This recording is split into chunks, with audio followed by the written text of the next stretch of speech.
What do you think it is about your style that sets you apart from others to make it like a Rukes photo? The main things that I always go for, first is symmetry. So I try to get as symmetrical as possible and everything, get it as much dead center and everything. I love it being natural. Like I've had some times where like when I first went to RAW, I'm like, ooh, filters are cool and everything like that. For the longest time, I was like against even using like film emulating filters because I just wanted to be what it looked. I want it to look the way it actually looked in real life. Right. I mean, in recent times, I'll tweak a little bit and put some filters on, but I still want to keep it as much as possible to like accuracy. You know, I kind of think more photojournalist instead of having like too much crazy stuff going on. And focus for me is important too. Like I just have to be as close to dead on with my focus as possible with what I want. Like if I focus on the DJ and the head moves away a little bit, and they're even a little bit out of focus, but even if the picture looks amazing,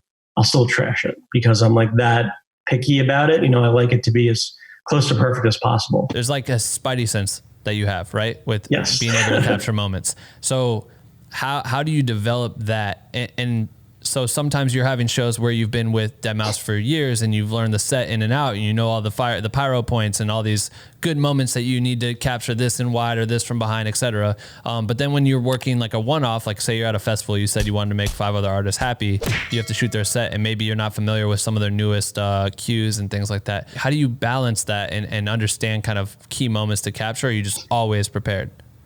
I'm definitely not always prepared for stuff like that, but I mean, at the same time, it's a lot of social media, keeping up to date. So like, if it's like Steve Aoki, I'll follow him on Twitter since we're friends. And then whenever he comes out with a new track, I'll keep an eye on it. And if it starts getting popular, I'll listen to it and just keep it in my head. So that way, if I'm about to gig of his and I hear that song, I'm like, oh, it's his new track. He's probably going to do some big pyro event or something like that.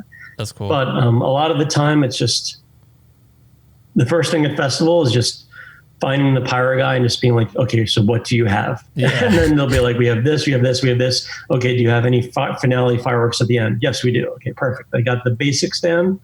Then from there, it's waiting for the actual pyro to happen because different countries and different festivals will have different power for the flames or for the fireworks. And it could be like, oh, we got flames. And then the flames are like, psh, psh, psh, and just like nothing. And they're tiny. Right. In other words, they could just shoot all the way up to the roof and you're like, oh my God, this is perfect. Yeah. So it's just spending the first few times learning and seeing what it does.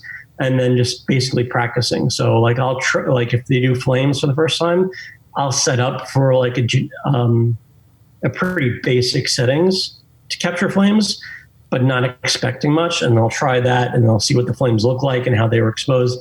And then from there, just change it into the settings and build them. So that way for the bigger DJs, when they do it, I'll be like perfectly ready on time with the right settings and the right timing and all that stuff. And then at the same time, a lot of the tour managers for the artists, they know me and they'll be the ones doing the pyro.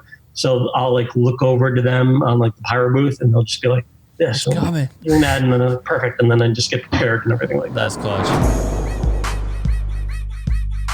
Thanks for listening to this clip. Make sure to listen to the full interview, which is available on Apple Podcasts, Spotify, YouTube, and wherever else you listen to podcasts. Hit the subscribe button for more highlights and join our Black with No Cream private community for creators. Links in the description.